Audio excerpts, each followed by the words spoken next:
The school bell rang at 8:15 a.m. when Kim Bryant should have walked through those doors in Las Vegas on the 26th of January, 1979. Instead, her empty desk became the first clue in a mystery that would haunt this desert city for 42 years. Her bright yellow backpack was found abandoned on a quiet street corner, lunch money still tucked inside the front pocket, textbooks scattered like fallen leaves across the cold pavement. By sunset that same day, search teams discovered something far worse in the barren desert west of town, something that would shatter a mother's world and leave an entire community looking over their shoulders, wondering who among them could commit such evil. The killer walked free, lived a normal life, and died with his secrets intact. But DNA doesn't forget, and neither do mothers who refuse to let their daughters be forgotten. When the truth finally emerged in 2021, it revealed a betrayal so close to home that neighbors questioned everything they thought they knew about trust, safety, and the stranger who might be living right next door. Before we get into the story, drop a comment with your country and the time right now. The coffee was still warm on the kitchen counter when Kim Bryant kissed her mother goodbye on the 26th of January, 1979. The 16-year-old grabbed her bright yellow backpack from the chair, shouldered it with the casual confidence of youth, and stepped into the crisp Las Vegas morning. Her mother watched from the window as Kim's figure disappeared around the corner, heading toward school on what seemed like just another ordinary Friday. Neither of them knew that this simple goodbye would echo through 4 decades of heartbreak, investigations, and a community's search for answers. The yellow backpack would be found hours later, abandoned and empty. Kim would never make it to first period. And in the desert west of town, a secret would be buried so deep that only the most advanced science could eventually dig it out 42 years later, when DNA finally gave voice to the dead and revealed a killer who had been hiding in plain sight all along. This is the story of how a mother's love, a detective's persistence, and modern forensic genealogy solved one of Las Vegas's most haunting cold cases, shocking a community that thought they knew everyone in their small desert city. Kim Bryant stretched in her narrow bed as winter sunlight filtered through thin curtains in the modest Las Vegas home she shared with her mother. The house smelled of coffee and toast, familiar scents that wrapped around her like a warm blanket. At 16, Kim had grown into a young woman with bright eyes and an infectious laugh that drew friends to her like moths to flame. She possessed that rare teenage quality of making everyone around her feel special, remembered, important. Her mother called from the kitchen, voice carrying the gentle urgency that came with morning routines. Kim padded down the hallway in socks, her dark hair still tousled from sleep. The kitchen was small but tidy, yellow curtains framing a window that looked out onto their quiet neighborhood street. Her mother stood at the stove, spatula in hand, turning pancakes with practiced precision. "Good morning, sunshine," her mother said without turning around. "I made your favorites." Kim slid into her usual chair at the small dining table, the same spot she had claimed years ago when her legs barely reached the floor. Now those legs stretched long beneath the table, a reminder of how quickly children grow when parents aren't paying attention. The pancakes arrived golden and steaming, topped with a small pat of butter that melted immediately. They ate together in comfortable silence, the kind that comes from years of shared mornings, shared routines, shared life. Kim's mother worked double shifts at the hospital to keep them afloat, but she never missed these breakfast moments. They were sacred time, mother and daughter time, before the world claimed them for another day. "Don't forget you have that history test today," her mother reminded her, refilling her coffee cup. "Already studied for it," Kim replied, syrup sticky on her lips. "Mrs. Martinez says I have a real gift for remembering dates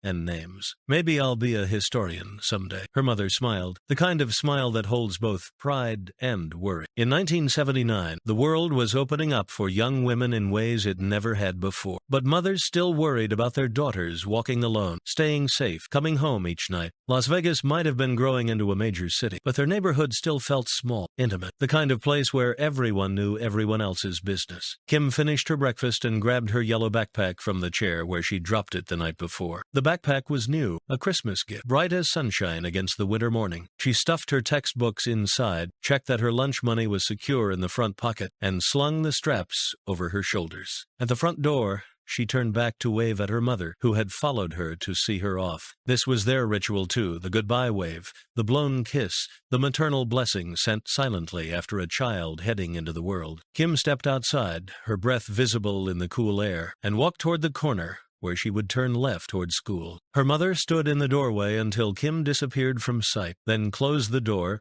and returned to the kitchen to wash the breakfast dishes. She had no way of knowing that the yellow backpack would be found hours later, empty and abandoned on a street corner 3 blocks from school. She had no way of knowing that Kim would never make it to her history test, that Mrs.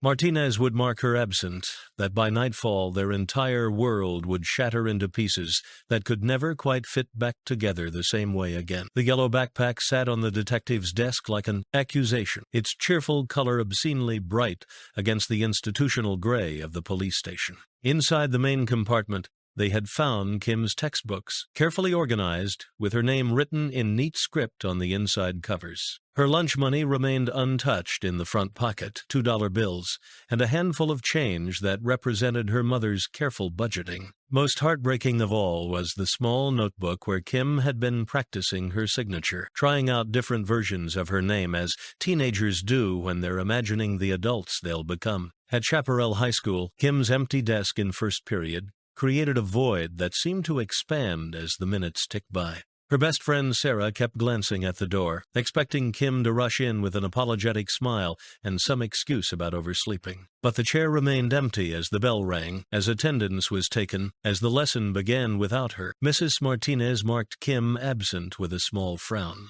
It wasn't like Kim Bryant to miss school, especially not on the day of a test she had been excited about. Kim was the kind of student who arrived early, stayed late, asked thoughtful questions that showed she genuinely cared about learning. Her absence felt wrong in a way that made the teacher's pen hover uncertainly over the attendance sheet. By second period, word had begun to spread among Kim's friends. Sarah whispered to Jennifer in the hallway between classes. Jennifer told Michael at lunch. Michael mentioned it to his girlfriend, who had Kim in chemistry class. The absence that had started as a simple note in an attendance book was growing into something more concerning, more noticeable, more wrong. The school secretary, Mrs.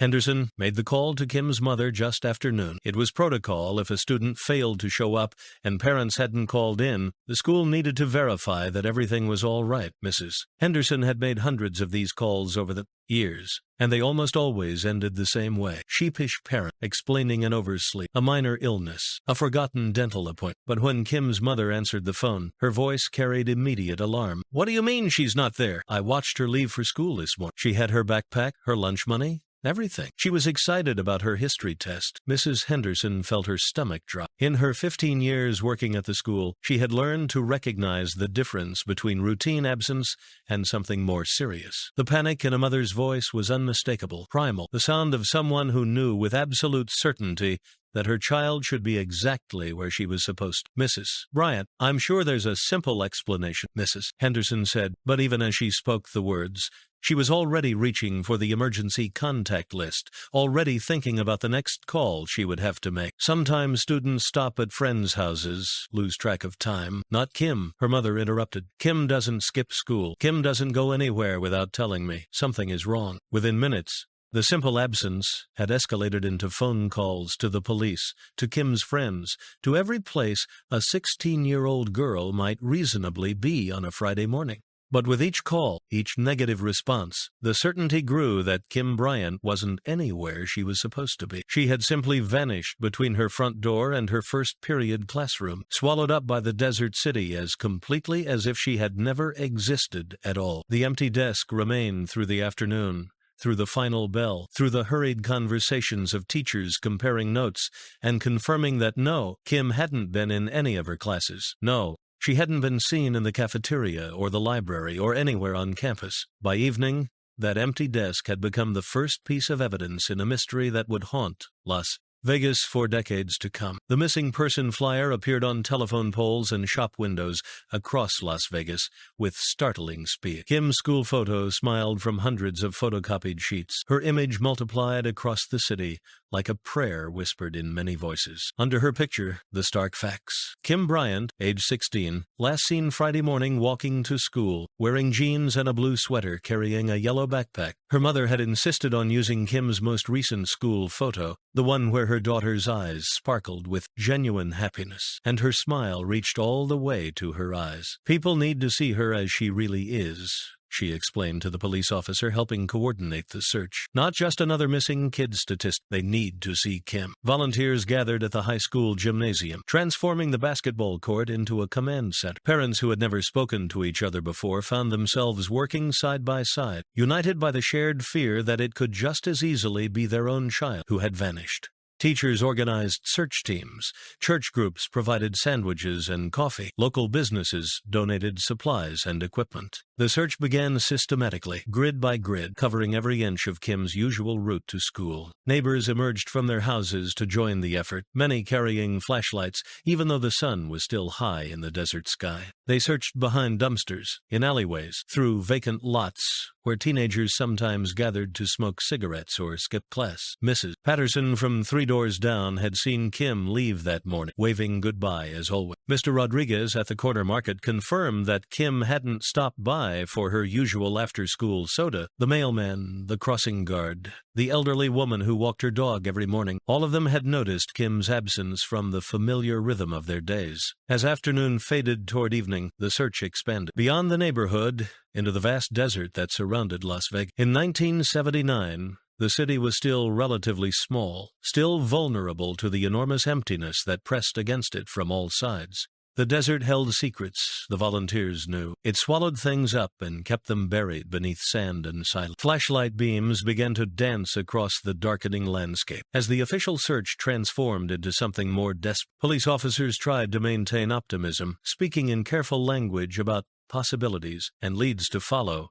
But the families searching alongside them recognized the growing urgency in their voices. Kim's mother walked with the searchers, her voice growing hoarse from calling her daughter's name into the wind. She carried one of the flyers with her, holding Kim's picture close to her chest like a talisman. Every few minutes she would show the photo to other volunteers, as if seeing her daughter's face would somehow draw Kim out of whatever darkness had claimed her. The flyers continued to multiply throughout the evening, appearing in restaurant windows, on bulletin boards, taped to the inside of car windshields.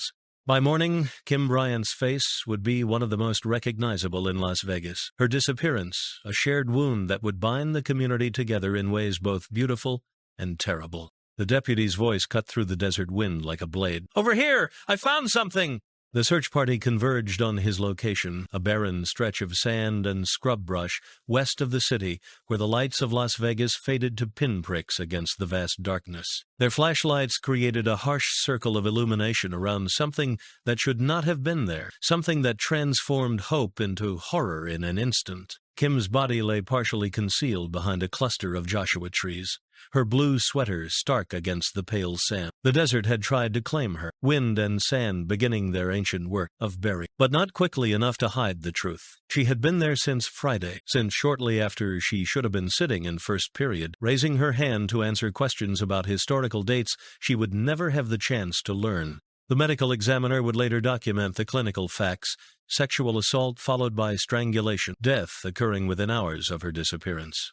But in that moment, standing in the circle of harsh light, the searchers saw only a child who had been stolen from them, from her mother, from the future. She would never have the chance to live. Kim's mother had to be physically restrained from approaching the scene. She collapsed to her knees in the sand, her cries echoing across the empty landscape, like the voice of every parent's worst nightmare made real. The other searchers formed a protective circle around her, their own tears mixing with hers in the cold desert air. The crime scene investigators worked through the night, their floodlights turning the discovery site into a harsh theater of documentation. They photographed everything, bagged evidence, took measurements, and collected samples that would sit in storage for decades before technology advanced enough to give them voice. Among the evidence collected was genetic material from the killer, preserved in small vials that looked insignificant but would eventually become the key to justice. By dawn, the desert site had been transformed into sacred ground. Someone had placed flowers at the base of the nearest Joshua tree. Someone else had fashioned a small cross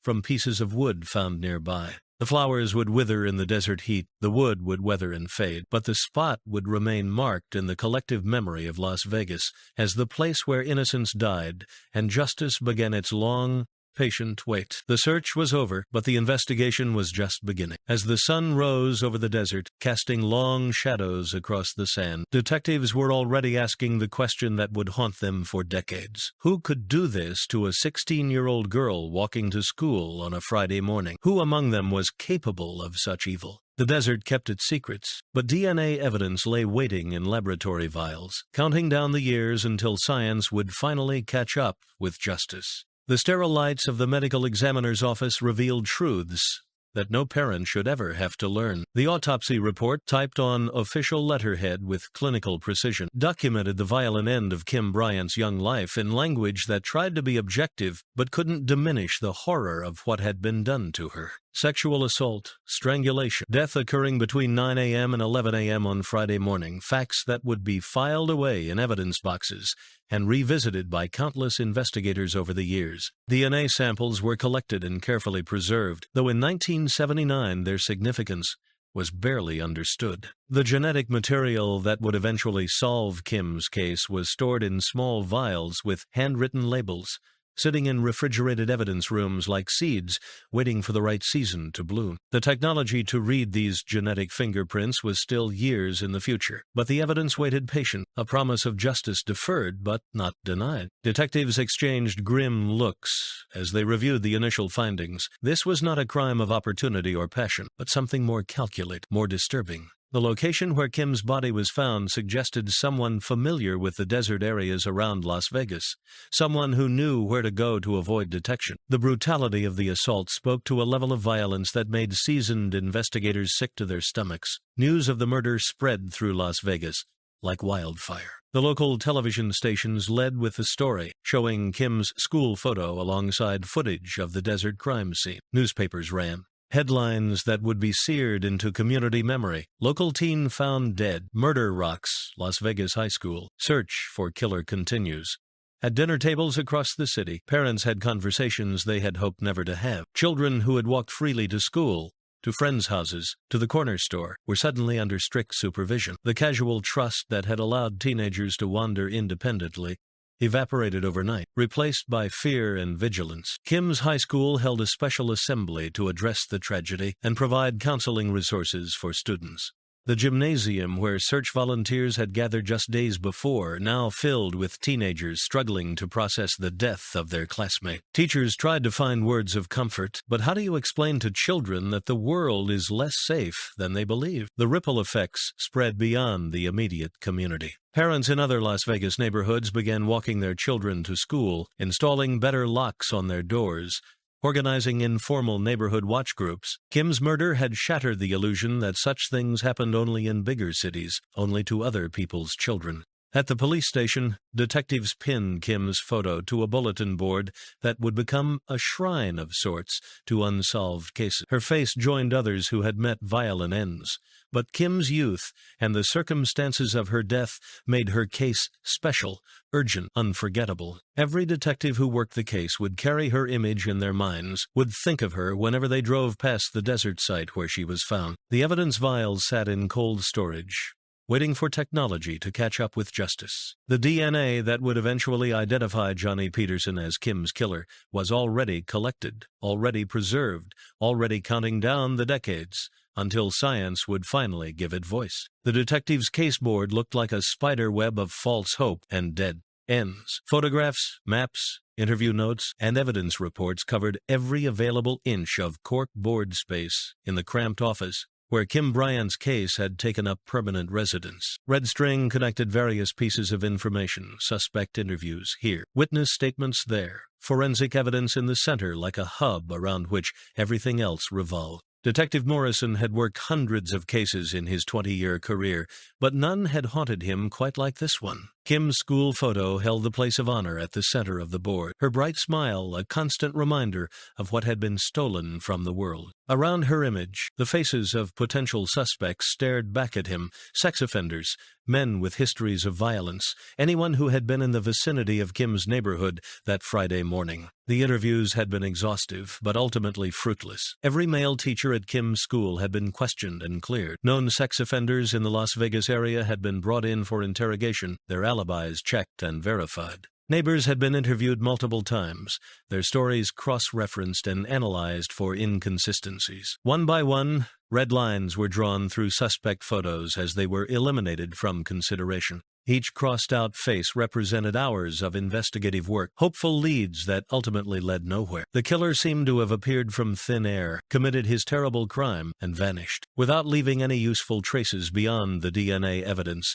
that 1,970 seconds technology couldn't decode. The most frustrating aspect was the randomness of it all. Kim had no enemies, no boyfriends with violent tendencies, no involvement with drugs or other risky behaviors. She was exactly what she appeared to be, a good student from a loving home who had simply been in the wrong place at the wrong time when a predator crossed her path. Physical evidence from the crime scene was minimal beyond the biological samples. No weapon was found, though the medical examiner had determined Kim was strangled manually. No tire tracks were preserved in the shifting desert sand. No witnesses had seen anything suspicious in the area where Kim's body was discovered. The case file grew thicker by the week as detectives followed every possible lead, no matter how remote. Anonymous tips flooded in from people who claimed to have seen Kim with various men, but none of the sightings could be verified. Psychics offered their services, providing detailed visions that invariably led nowhere. Well-meaning citizens reported suspicious neighbors and ex-husbands, most of whom had solid alibis for Friday morning. Detective Morrison would stare at the caseboard for hours, searching for connections he might have missed, patterns that could point toward Kim's killer. The evidence was there somewhere, he was certain of that. The killer had left traces of himself at the crime scene, but the technology to read those traces simply didn't exist yet. The board became a monument to investigative frustration, a visual representation of everything they knew and everything they didn't know about the person who had murdered Kim Bryant. Somewhere in Las Vegas, the killer was living his life, probably reading about the investigation in the newspaper, possibly even following the case with perverse interest. But the evidence waited patiently in cold storage, and Detective Morrison never stopped believing that someday, somehow, that evidence would finally speak and give Kim the justice she deserved. The funeral took place on a gray February morning when winter clouds hung low over Las Vegas like a shroud. Kim's church was packed beyond capacity, with mourners spilling out into the parking lot and standing in respectful silence as the service was broadcast through speakers hastily set up outside. The entire community seemed to have come to say goodbye to the girl they had failed to protect. Kim's casket was white, chosen by her mother because white represented innocence, purity, the childhood that had been stolen from them all. The funeral director had done his best to make Kim look peaceful, but no amount of cosmetic skill could erase the knowledge of how she had died. Her mother sat in the front pew, supported by relatives who had flown in from across the country, her face a mask of grief so profound it seemed to absorb light from the room. The pastor spoke of Kim's life rather than her death, painting a picture of a young woman who had brought joy to everyone around her. He read letters from Kim's teachers describing her curiosity, her kindness, her plans for the future. Classmates shared memories of her laughter, her willingness to help with homework, her dreams of becoming a historian who would preserve important stories for future generations. But underneath the celebration of Kim's life ran the dark current of her murder. The killer was still out there, possibly even sitting among the mourners, watching the devastation he had caused. Parents clutched their own children closer, their eyes scanning the crowd for any face that seemed out of place, any expression that revealed more interest than grief. When it came time to lower the casket, Kim's mother nearly collapsed. She had to be physically supported by family members as she watched her daughter disappear into the earth. Her cries echoed across the cemetery, a sound so raw and primal that it seemed to tear something fundamental in the fabric of the world. After the service, mourners filed past the gravesite, leaving flowers and small mementos. Kim's high school classmates left notes and photographs, promising never to forget their friend. Teachers left copies of Kim's favorite books. Strangers who had never met Kim but had been moved by her story left stuffed animals and candles. As the crowd dispersed, Kim's mother remained beside the grave. She knelt in the grass, placing her hand on the fresh earth, and made a promise that would sustain her through the decades to come. "I won't stop looking for him, baby. I won't let them forget you. Whoever did this to you, we're going to find." That promise became the foundation of everything that followed: the phone calls to police, the anniversary vigils, the refusal to let Kim's case fade into cold storage. The killer might have thought he had gotten away with murder, but he had reckoned without a mother's love and a mother's fierce determination to see justice done. Kim's framed photograph was placed on the headstone, her bright smile now watching over the desert city that had failed to keep her safe. But love and memory would prove more powerful than fear, and time would eventually bring the justice that seemed impossible on that gray February morning. The newspaper clipping yellowed with age, but Kim's mother carefully preserved it in a scrapbook that grew thicker each year. Bryant murder investigation continues. Read the headline from February 1980, 1 year after Kim's death. The article was shorter than the ones that had appeared immediately after the murder, relegated to an inside page as newer tragedies claimed the public's attention. Detective Morrison was quoted in the article, assuring readers that Kim's case remained active, that new leads were being followed, that justice would eventually be served. But those who knew him could hear the frustration in his carefully chosen words. A year of investigation had produced few solid leads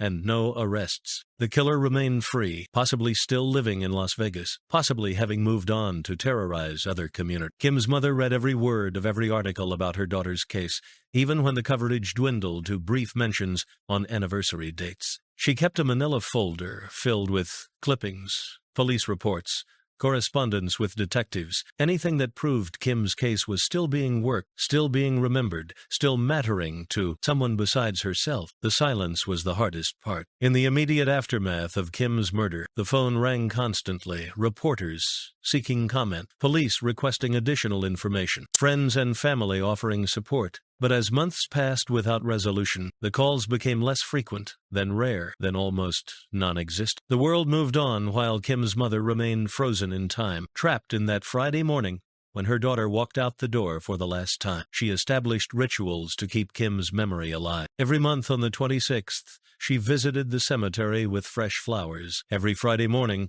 she lit a candle and sat quietly for exactly the amount of time it would have taken Kim to walk to school. She wrote letters to Kim, telling her about family news, neighborhood changes, her ongoing search for justice. The desert memorial site became another pilgrimage destination. Someone had installed a permanent cross, and Kim's mother maintained it faithfully, replacing flowers as they wilted in the desert heat. She would sit beside the cross for hours, talking to Kim as if her daughter could hear every word. Sometimes other parents would stop by, leaving their own flowers, offering their own prayers for a child they had never met but could not forget. The police department changed over that first year. New officers arrived, others retired or transferred. Detective Morrison remained Kim's primary advocate, but even he had to divide his attention among newer cases, fresher leads, more recent tragedies. Kim's case file grew dusty on his desk, visited less frequently as other emergencies demanded his time. But Kim's mother never stopped believing that answers would come.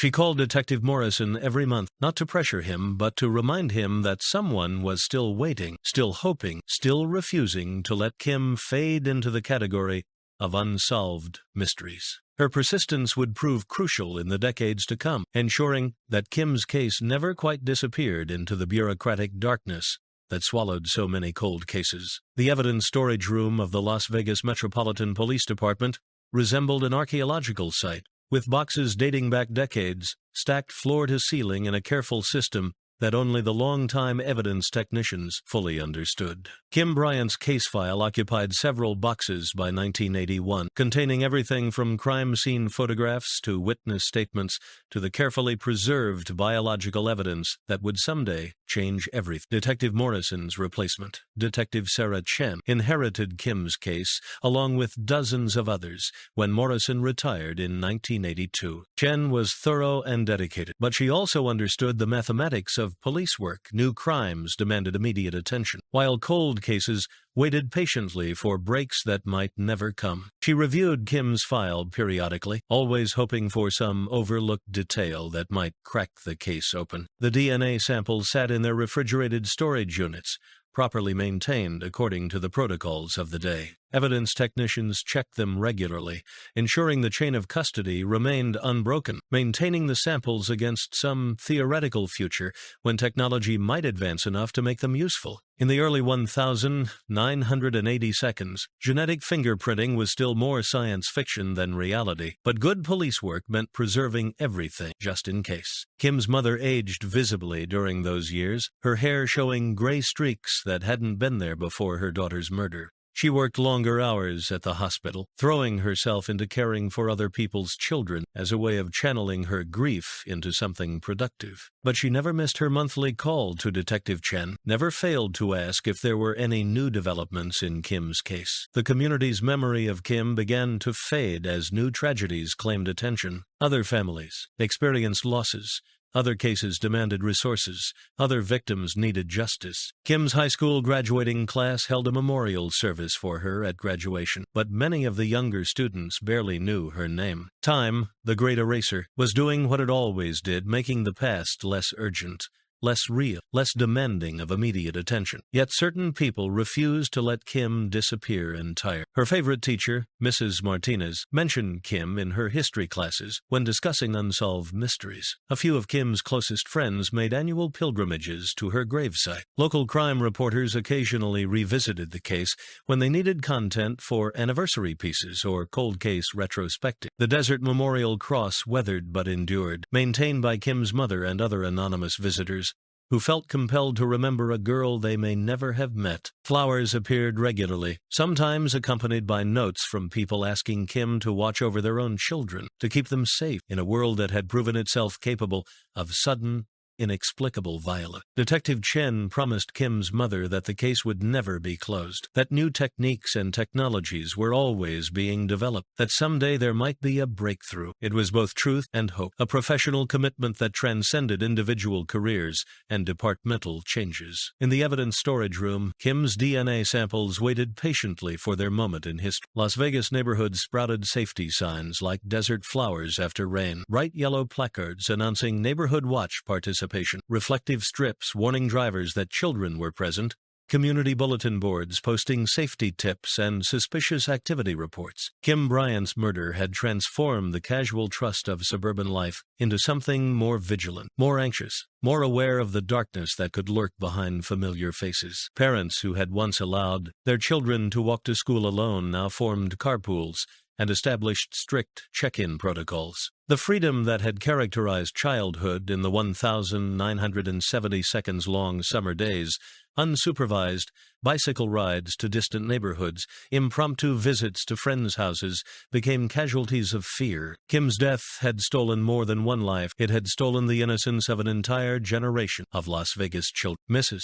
Peterson, who lived 3 doors down from Kim's family, organized the first official neighborhood watch group on their street. She distributed emergency contact lists, coordinated patrol schedules, and established a phone tree system for sharing information about suspicious activity. The meetings were well attended initially, driven by the collective trauma of Kim's murder and the ongoing fear that the killer might strike again. But as months passed without another attack, without another tragedy, attendance at neighborhood watch meetings began to dwindle. Fear has a natural expiration date. People cannot maintain heightened vigilance indefinitely without exhausting themselves emotionally and mentally. Kim's mother noticed the changes in her community with a mixture of understanding and sadness. She knew that other families needed to move forward, to rebuild their sense of security, to allow their children some measure of the freedom that childhood required. But she also knew that the killer was still out there, still free, still capable of striking again. The psychological impact extended beyond immediate safety concerns. Children who had been Kim's age when she was murdered grew up with a different relationship to trust, to authority, to the basic assumption that adults would keep them safe. They became the hypervigilant parents of the 1,990 seconds, the ones who demanded detailed itineraries from their children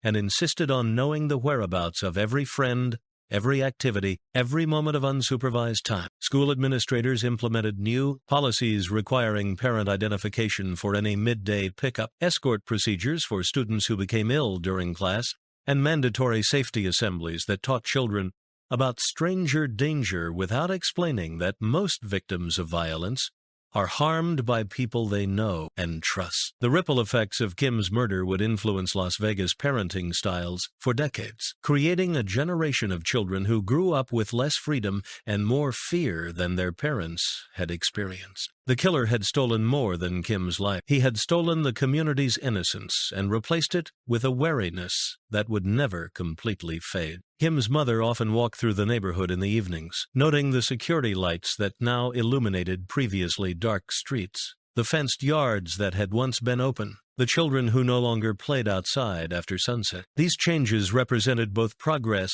and lost safety measures that might prevent another tragedy, but also the death of the trust that had once made neighborhoods feel like extended families. The new detective's nameplate read Detective James Rodriguez, and his desk held the accumulated weight of 2 decades' worth of cold cases when he inherited Kim Bryant's file in 1995. Rodriguez was part of a new generation of investigators who had grown up with computers, who understood that technology was changing the landscape of criminal investigation in ways that would have seemed impossible to detectives of the 1,970 seconds. He spent his first month reviewing every piece of evidence, every interview transcript, every lead that had been followed and abandoned over the years. Kim's case file had grown to fill 3 filing cabinets, a paper monument to investigative persistence and frustration. Rodriguez made detailed notes, created computer databases, and established timelines that helped him visualize the case from multiple angles. The DNA evidence intrigued him most. By 1995, genetic fingerprinting was becoming a standard tool in criminal investigations, though the databases were still small and the technology was expensive. Rodriguez arranged for Kim's preserved samples to be retested using newer methods, hoping that advances in laboratory techniques might reveal details that had been invisible to earlier investigators.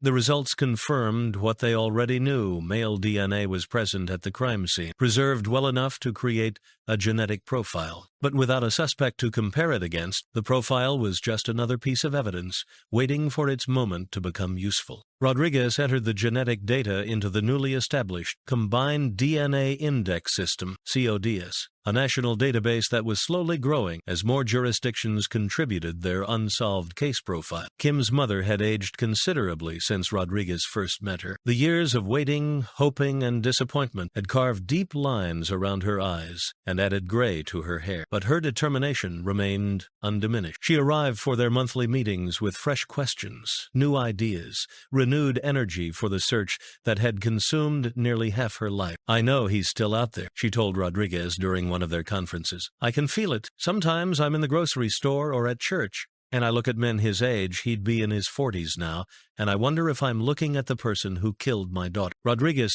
understood her obsession because he shared it. Every detective who worked Kim's case carried her with them, her bright school photo serving as a constant reminder of justice deferred but not abandoned. He had pinned her picture to his bulletin board right next to his computer monitor, where he would see it dozens of times each day. The case had become a test of persistence, a marathon rather than a sprint. Rodriguez knew that Kim's killer was aging too, possibly developing health problems, possibly feeling the weight of his secret as the years accumulated. Time was both enemy and ally. Each passing year made witnesses harder to find and memories less reliable, but it also brought new technologies and new opportunities for breakthrough.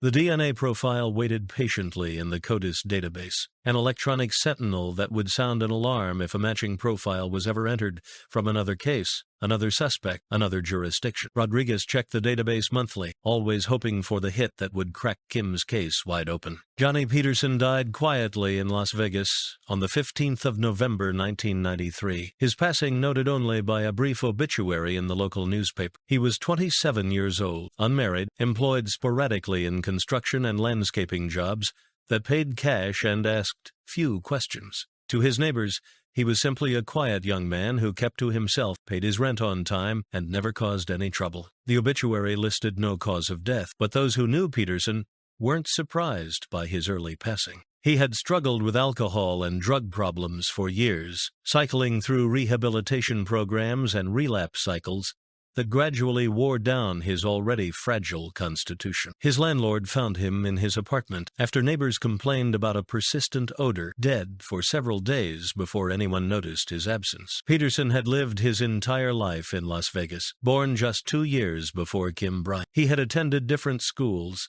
lived in different neighborhoods, moved in different social circles. There was no obvious connection between the quiet construction worker and the bright high school student whose murder had traumatized the community 14 years earlier. But Johnny Peterson had secrets that died with him. In his cramped apartment, investigators found evidence of a troubled life: empty bottles, drug paraphernalia, pornographic magazines featuring violent themes. They also found a collection of newspaper clippings about local crimes, including several articles about Kim Bryant's murder. At the time, this seemed like the morbid curiosity of someone fascinated by violence, rather than evidence of personal involvement. The Las Vegas Metropolitan Police Department conducted a routine investigation into Peterson's death, as they did for all unattended deaths in the city. They documented his personal effects, interviewed his few acquaintances, and filed their report without connecting him to any ongoing criminal investigations. His fingerprints were taken as part of standard procedure, but there was no reason to compare them against unsolved cases. Peterson's DNA was not collected. In 1993, genetic sampling was not routine for natural deaths, and there was no indication that Peterson's passing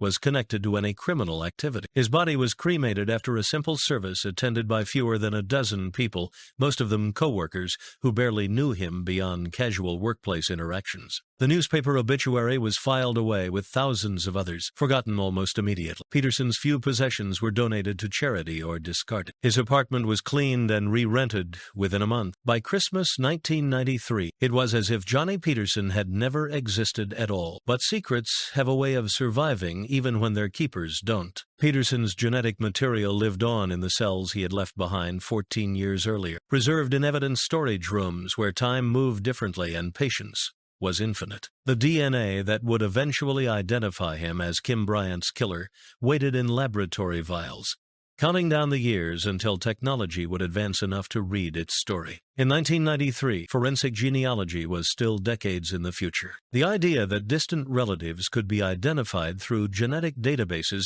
and that family trees could be constructed from crime scene DNA would have seemed like science fiction. Johnny Peterson died believing his secrets were safe, never knowing that science would eventually catch up with his crimes. The storage room label read, Bryant, Kim, Cold Case, 1979 in faded black ink, identifying one box among thousands in the climate-controlled warehouse where Las Vegas stored its unresolved mysteries. The box sat on a metal shelf between a domestic violence case from 1978 and an armed robbery from 1980, part of an archive that represented the accumulated weight of crimes that had defied solution despite years of investigation. Inside the box, Kim's case file had grown to encyclopedic proportions. Detective reports filled manila folders arranged chronologically, documenting every interview, every lead, every theory that had been pursued and ultimately abandoned. Crime scene photographs were sealed in protective sleeves, their images as stark and heartbreaking as they had been 20 years earlier. The DNA evidence occupied its own section of the storage system, carefully maintained in refrigerated units, designed to preserve biological samples indefinite. Test tubes and swabs were labeled with identification numbers that corresponded to evidence logs, creating a paper trail that connected each sample to specific locations and times. The genetic material that would eventually solve Kim's case was indistinguishable from hundreds of other samples, waiting for its turn to speak. Kim's mother had visited the storage facility once, escorted by Detective Rodriguez, who wanted to show her that her daughter's case was being preserved properly. She stood among the towering shelves of boxes, overwhelmed by the visual representation of so much unresolved pain, so many families still waiting for answers. Her own daughter's case was just one story among many, but to her it was the only story that mattered. "She's not forgotten," Rodriguez assured her as they stood beside Kim's box. "Every piece of evidence is here. Every lead is documented. When the breakthrough comes, and I believe it will come, we'll be ready." The storage facility employed strict security protocols to protect the integrity of evidence. Climate controls maintained consistent temperature and humidity levels. Access was limited to authorized personnel who signed detailed logs documenting every interaction with stored materials. Chain of custody procedures ensured that evidence could be traced from crime scene to courtroom without contamination or tampering. But the storage room was also a mausoleum of sorts, a place where justice went to wait. Each box represented someone's worst day, someone's unanswered prayers, someone's faith in a system that promised resolution but couldn't always deliver it in a time frame that mattered to human hearts. Kim's box would remain on its shelf for several more years, visited periodically by detectives checking on the status of evidence, by administrators updating storage protocols, by researchers studying the long-term preservation of biological samples. The box was passive, patient, eternal in a way that human lives could never be. Inside that box, the DNA evidence maintained its molecular integrity, its genetic information as complete and readable as the day it was collected. Science was advancing rapidly in the 1990 seconds, but the techniques that would eventually crack Kim's case were still years away from development. The storage room operated on geological time, where decades passed like seasons, and patience was the only virtue that mattered. Kim's evidence waited alongside thousands of other cases, all of them hoping for their moment of revelation, their chance to transform from cold storage into courtroom testimony. The DNA laboratory at the University of Nevada looked like something from a science fiction movie to visitors in the early 2000 seconds, with gleaming equipment and computer terminals that hummed quietly as they processed genetic information. Dr. Sarah Martinez, the lab's chief geneticist, had dedicated her career to the emerging field of forensic DNA analysis, watching the technology evolve from experimental curiosity to standard investigative tool. The advances came in waves. Polymerase chain reaction techniques allowed scientists to amplify tiny amounts of genetic material, making it possible to create profiles from evidence that would have been useless just a few years earlier. Computer databases grew larger and more sophisticated, creating networks that could compare DNA profiles across jurisdictions and time periods. Kim Bryant's case benefited from each technological leap. Her preserved samples were retested periodically as new methods became available, each analysis providing more detailed genetic information than the last. By 2005, her killer's DNA profile was complete enough to identify him if his genetic information ever entered any law enforcement database. But the killer remained unknown, his profile a lonely entry in computer systems that compared it automatically against new submissions. Every time a suspect was arrested for any crime requiring DNA collection, every time an old case was reopened and samples retested, Kim's killer's profile was checked for matches. The computers worked tirelessly, processing thousands of comparisons each day, but the match that would solve Kim's case remained elusive. Dr. Martinez often used Kim's case as an example when training new forensic analysts. The preserved DNA was high quality, the genetic profile was complete, and the chain of custody was impeccable. This is exactly the kind of case that DNA was designed to solve. She would tell her students, "We have everything we need except the one thing we can't control, the killer's information in our databases." The frustration was particularly acute because the technology existed to solve Kim's case. It was simply a matter of getting the right genetic information into the system. If Kim's killer had been arrested for any serious crime after DNA collection became standard, if he had submitted samples for any legitimate purpose, if any close relative had uploaded their genetic information to genealogy websites, the case could be cracked within hours. Kim's mother visited the laboratory occasionally, invited by Dr. Martinez, who understood the emotional weight that families carried while waiting for scientific breakthrough. She would stand beside the machines that held her daughter's genetic evidence, watching computers process information at speeds that would have been unimaginable when Kim was murdered. "The technology keeps getting better, Doctor," Martinez assured her during one visit. "Every year we can do things that were impossible the year before. Your daughter's case will be solved. It's not a matter of if, but when." The DNA profile waited in multiple databases. A digital detective that never slept, never gave up, never stopped searching for its match. Science had given Kim's case immortality of a sort, preserving her story in genetic code that would outlast everyone who remembered her living presence. The breakthrough came not from traditional police work, but from the emerging field of forensic genealogy, a technique that combined DNA analysis with family tree research to identify suspects through their relatives. GEE Deadmatch, a public genealogy database where people uploaded their genetic information to find distant cousins and trace family history, became an unexpected tool for solving cold cases.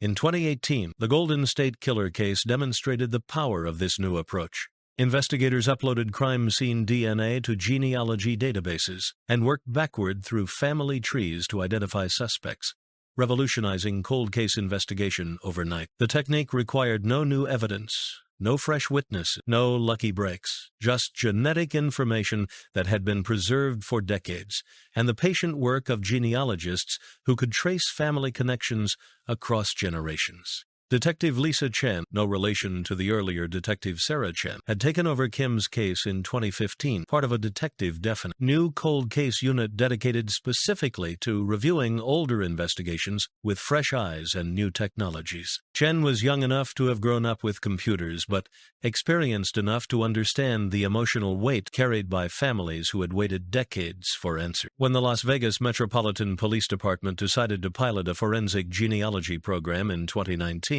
Kim Bryant's case was selected as one of the first to be reviewed. The DNA profile was excellent quality, the evidence was well preserved, and Kim's mother was still alive to see justice served if the technique proved successful. The genetic genealogy company CECE Moore's team took on Kim's case in early 2020. They uploaded the killer's DNA profile to public genealogy databases, searching for genetic matches that could point toward potential suspects. The process was painstaking, requiring analysts to construct family trees from partial genetic information and work forward through generations to identify living relatives. The first matches were distant fourth and fifth cousins who shared great-great-grandparents with Kim's killer, but provided only general guidance about family lines to investigate. Moore's team methodically built family trees, tracing bloodlines through marriage records, birth certificates, death certificates, and immigration documents. Slowly, a picture emerged. The killer appeared to descend from German immigrants who had settled in the Midwest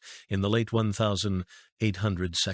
Several family lines had eventually made their way to California and Nevada, suggesting the killer might be a local resident or someone with regional connections. As the family tree took shape, names began to emerge. Living relatives were identified, and their ages compared against the estimated age of Kim's killer in 1979. Male descendants who would have been in their teens or 20s in 1979 became persons of interest, requiring further investigation to determine their whereabouts and activities during the relevant time period. The genetic net was tightening around a killer who had been dead for nearly 3 decades. A justice was finally preparing to speak Kim's name again.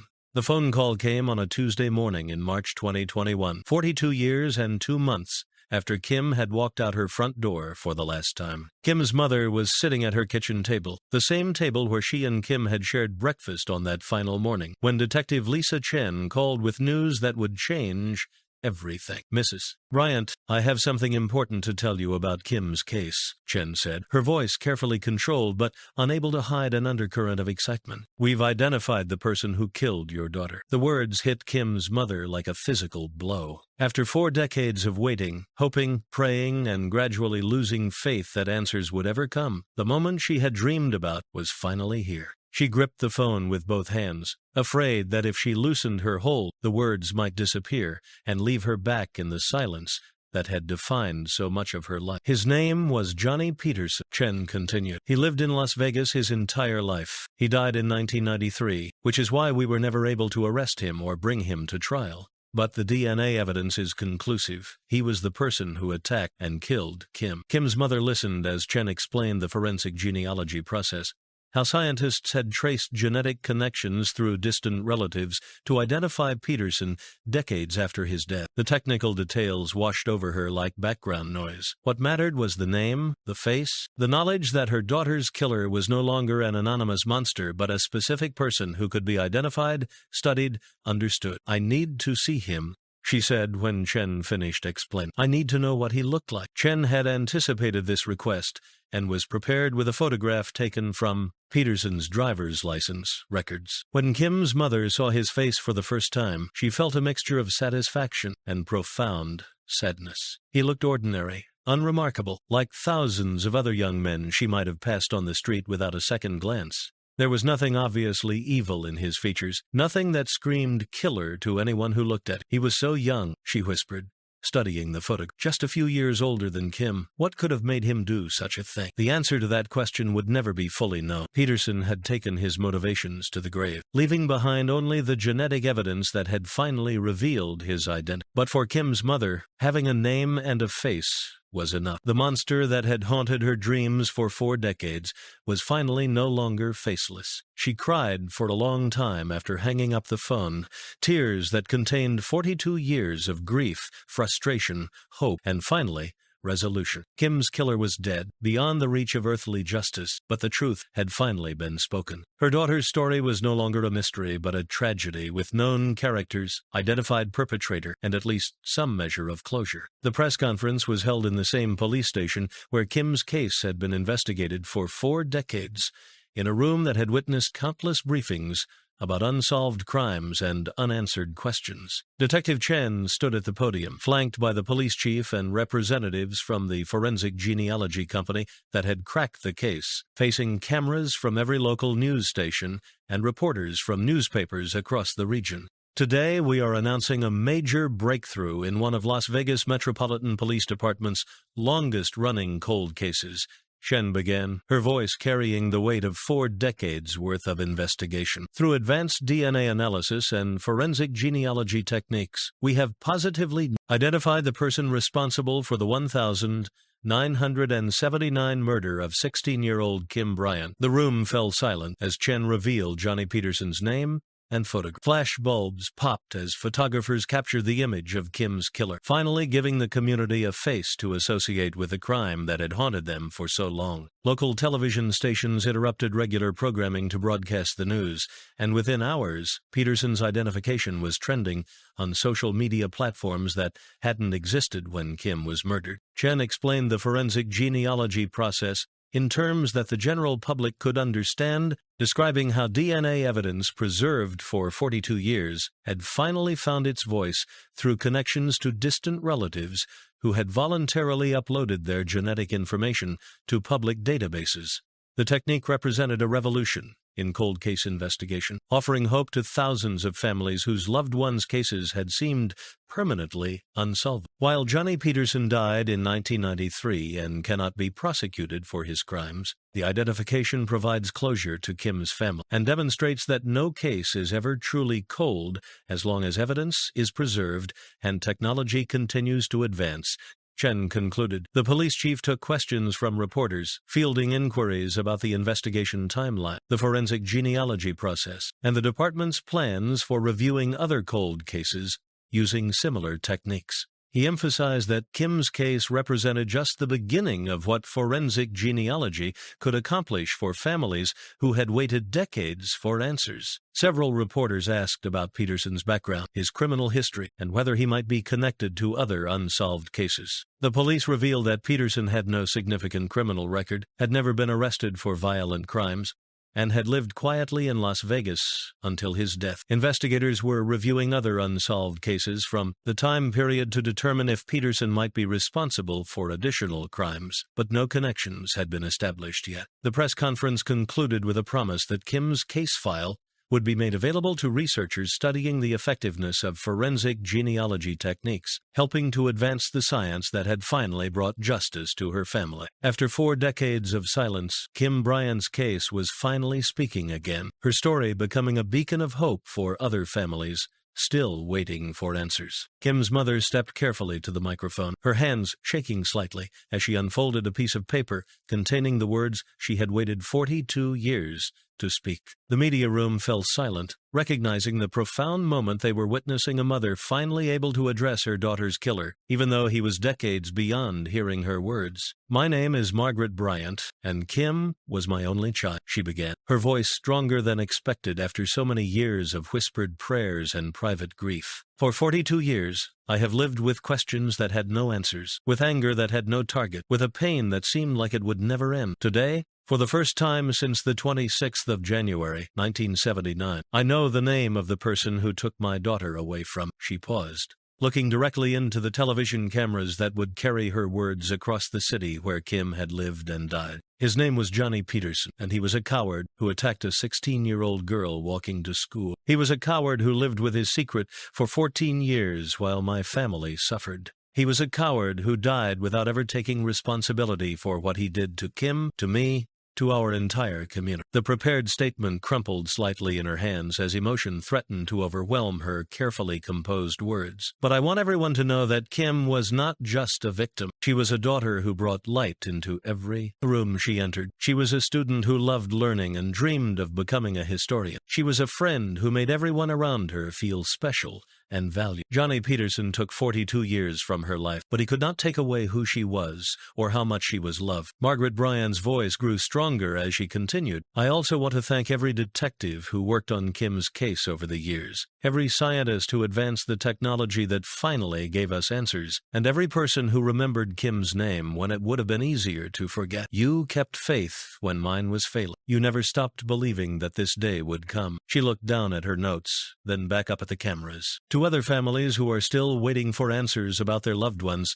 don't give up hope. Science keeps advancing. Good people keep working. Truth has a way of surviving even when those who try to bury it think they've succeeded." The final words came out as barely more than a whisper, but the microphones captured them clearly. "Kim, baby, we finally know who hurt you. You can rest now. Mama's going to be okay." The room remained silent for several seconds after she finished speaking, as if the collective weight of 42 years of grief required a moment of recognition before life could resume its normal rhythms.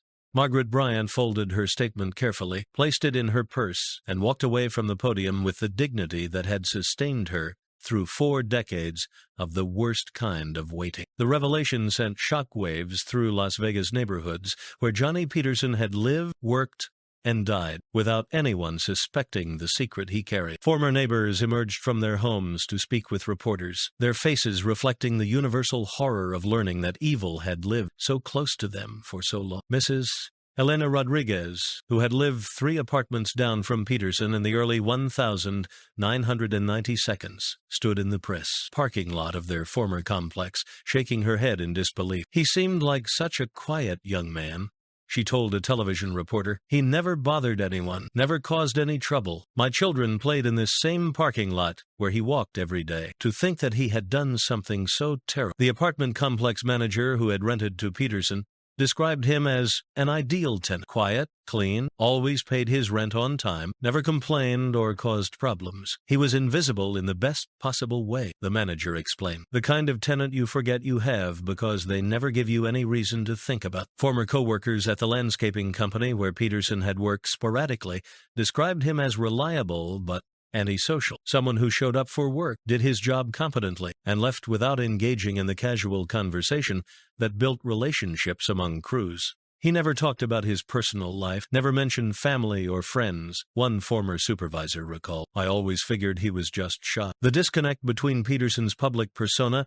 and his secret crime created a cognitive dissonance that rippled through every interaction anyone remembered having with him. Grocery store clerks tried to remember serving him, wondering if they had looked into the eyes of a killer without knowing it. Bartenders at the establishments he occasionally frequented searched their memories for signs they might have missed, clues that could have revealed his true nature. Dr. Patricia Williams, a forensic psychologist interviewed by local media, explained that Peterson's ability to blend into normal society was actually typical of many violent criminals. The stereotype of the obviously disturbed killer is largely mythology, she said. Most people who commit violent crimes are capable of maintaining normal social facades. They live among us, work alongside us, and we never suspect them because they've learned to mimic normal behavior. The realization that Kim's killer had been hiding in plain sight for years before his death challenged fundamental assumptions about safety, community, and the ability to recognize danger. Parents who had taught their children to fear strangers realized that the most dangerous person in Kim's story had been someone who appeared completely ordinary, completely harmless, completely trustworthy. Church groups and community organizations scheduled special meetings to process the revelation, bringing in counselors and clergy to help residents cope with the knowledge that they had unknowingly shared their community with a killer for more than a decade. The concept of posthumous justice seemed like a contradiction to many people following Kim's case. How could there be justice when the perpetrator was beyond punishment, beyond accountability, beyond any earthly consequence for his actions? Legal experts explain that while Johnny Peterson could never stand trial, never face a jury, never serve time for his crimes, the identification still represented a form of justice for Kim and her family. District Attorney Stephen Rodriguez held his own press conference to address the legal implications of solving a case decades after the perpetrator's death. While we cannot prosecute Johnny Peterson, we can officially close Kim Bryant's case as solved, he announced. This may seem like small comfort, but for families who have waited decades for answers, knowing the truth can provide a form of peace that has nothing to do with traditional criminal justice. The legal brief prepared by the DA's office carefully documented the evidence linking Peterson to Kim's murder, creating an official record that would stand as the closest thing to a guilty verdict that the case would ever receive. DNA evidence, forensic genealogy findings, and circumstantial evidence were compiled into a comprehensive document that read like the prosecution case that would have been presented if Peterson had lived to stand trial. Margaret Bryant found unexpected comfort in the legal documentation, even though it could never result in a criminal conviction. For 42 years, people have asked me if I thought Kim's killer would ever be caught, she said in a follow-up interview. Now I can tell them that he was caught by science, by persistence, by the evidence he left behind. He's beyond earthly punishment, but he's not beyond identification. The case sparked broader discussions about the nature of justice and closure. Victims' rights advocates pointed out that many families of murder victims never get to see their loved one's killer face trial, either because cases remain unsolved or because perpetrators die before arrest. For these families, the identification of the perpetrator even posthumously represented the only form of justice possible. Religious leaders in the Las Vegas community offered different perspectives on posthumous identification. Some emphasized that ultimate justice belonged to a higher power, that Peterson would face judgment regardless of earthly legal proceeding. Others focused on the peace that truth could bring to the living, the healing that comes from knowledge even when traditional justice is impossible. Kim's case became a landmark example for other families dealing with similar situations. Cases solved after perpetrators had died, leaving behind evidence but no opportunity for prosecution. The legal framework established for documenting Peterson's guilt would be used as a template for other posthumous identifications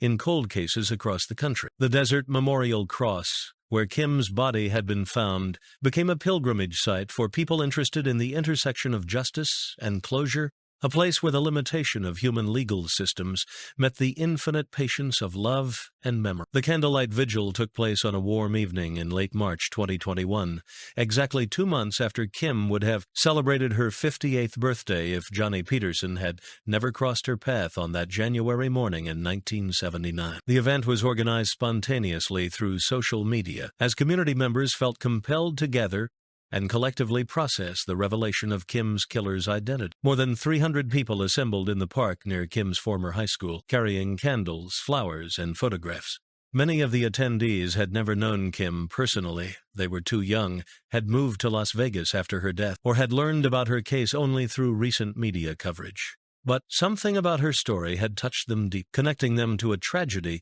that predated their own presence in the community. Margaret Bryant stood at the center of the gathering, surrounded by Kim's former classmates, who were now approaching 60 years old themselves. Gray-haired women who remembered Kim's laughter embraced the mother who had never stopped fighting for her daughter's memory. Men who had been teenage boys when Kim was murdered spoke quietly about the fear her death had instilled in their own parents, the way it had changed their childhoods forever. Pastor Michael Thompson from Kim's former church led the gathering in prayer, asking for peace for Kim's soul, comfort for her family, and healing for a community that had carried this wound for 4 decades. "Tonight we gather not in anger, but in love," he said, his voice carrying across the park. "We remember Kim not as a victim, but as a daughter, a friend, a young woman whose life had value that extends far beyond the circumstances of her death." High school students from Kim's alma mater attended the vigil as part of a history project about their school's past. They had researched Kim's case, interviewed longtime residents, and created a memorial display featuring photographs from her life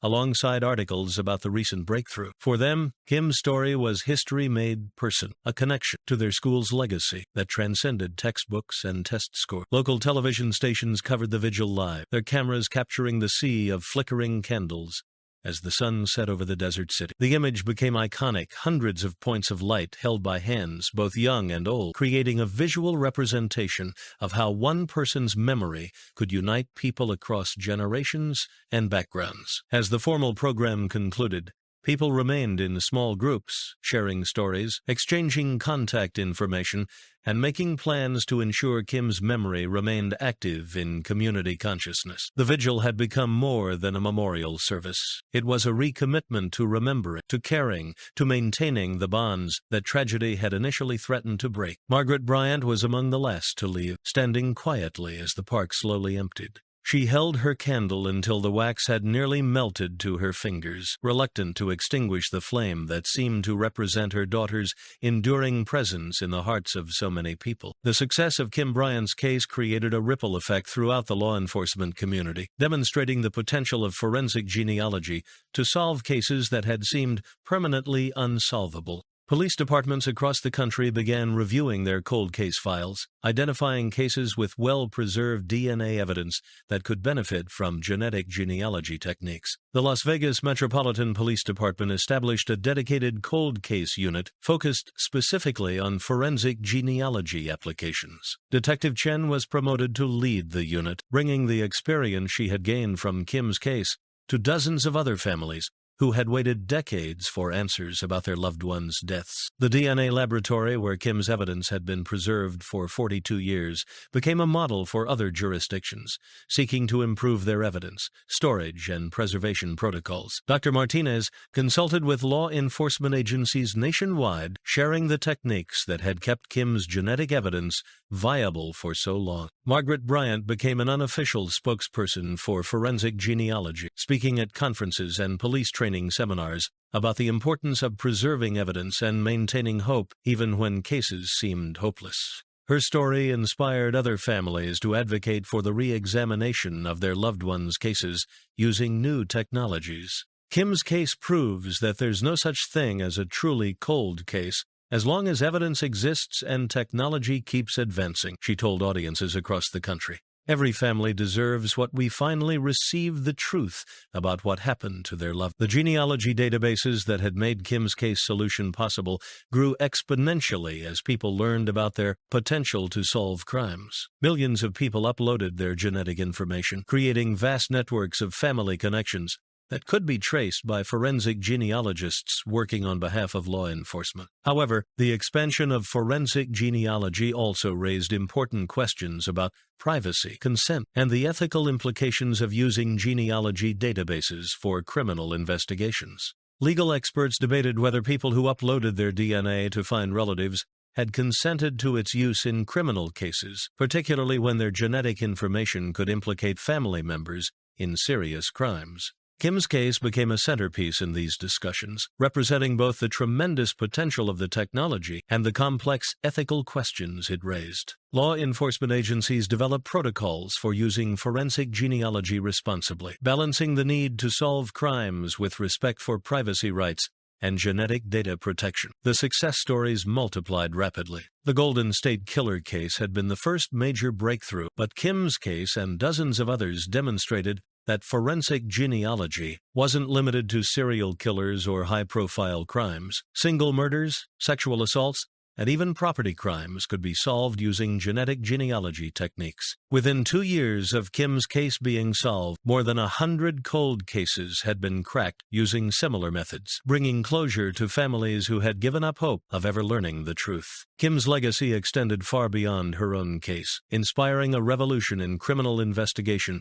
that would help countless other victims find justice. Margaret Bryant sat in her living room, surrounded by decades of memories carefully preserved in photo albums, newspaper clippings, and correspondence with detectives who had worked on Kim's case over the years. At 78 years old, she moved more slowly than she once had, but her mind remained sharp and her dedication to Kim's memory unwavering. The diary she had kept throughout the 42 years of investigation filled multiple volumes, documenting every phone call to police, every anniversary vigil, every moment of hope and despair that had marked her long journey toward truth. The entries reveal the evolution of a mother's grief from raw anguish in the early years to determined persistence in the middle decades to profound gratitude in the final entries. The 26th of January 1980. Read one early entry. 1 year today. Still no answers. I dreamed about Kim again last night. She was asking me why no one cared enough to find her killer. I promised her I would never stop looking. The 15th of June, 1995, from the middle years. New detective today. Detective Rodriguez seems committed to Kim's case. He actually listened when I talked about her. Really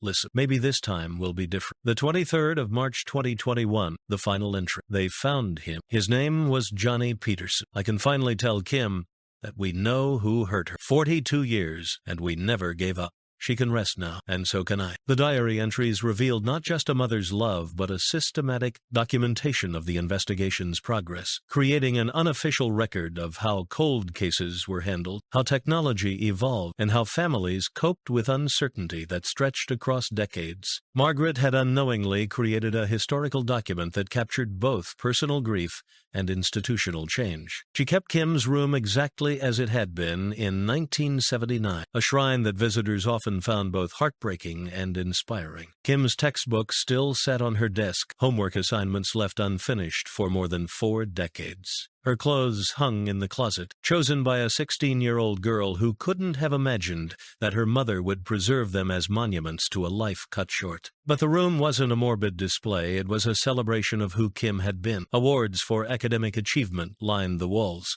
Photographs with friends showed a young woman who brought joy to everyone around her. A half-finished history project about women in World War II demonstrated the scholarly interests that had made her teachers believe she would someday make important contributions to historical research. Margaret had received hundreds of letters over the years from people touched by Kim's story, other parents who had lost children, students who learned about the case in criminal justice classes, strangers who felt compelled to reach out after seeing news coverage. She kept every letter, finding comfort in the knowledge that Kim's story continued to touch lives decades after her death.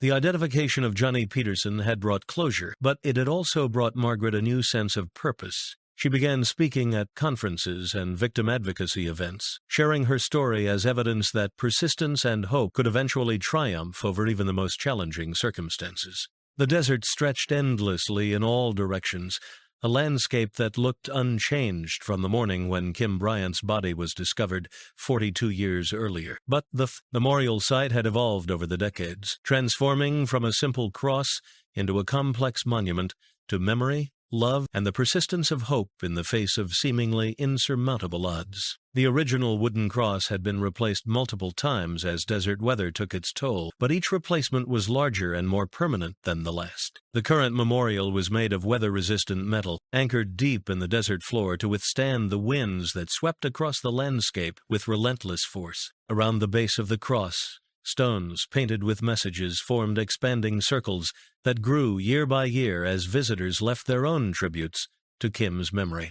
Never Forgotten appeared dozens of times in different handwriting styles. Justice for Kim marked stones placed after Peterson's identification. Rest in Peace was painted in multiple languages, reflecting the diverse community that had adopted Kim's story as their own. Fresh flowers appeared regularly, despite the remote location and harsh desert conditions. Margaret Bryant made monthly pilgrimages to the site, but she wasn't the only one who felt compelled to leave tokens of remembrance. Strangers who had learned about Kim's case through media coverage made detours during desert drives to pay their respects at the memorial. High school classes studying criminal justice or local history often included field trips to Kim's memorial site as part of their curriculum. Students would stand in the desert silence, trying to imagine the fear and violence that had occurred in this peaceful-seeming place, learning about the importance of evidence preservation and the advances in forensic science that had eventually brought justice to Kim's family. The memorial had become a symbol of broader themes that resonated far beyond Kim's individual case. Parents brought their own children to the site, using Kim's story to discuss personal safety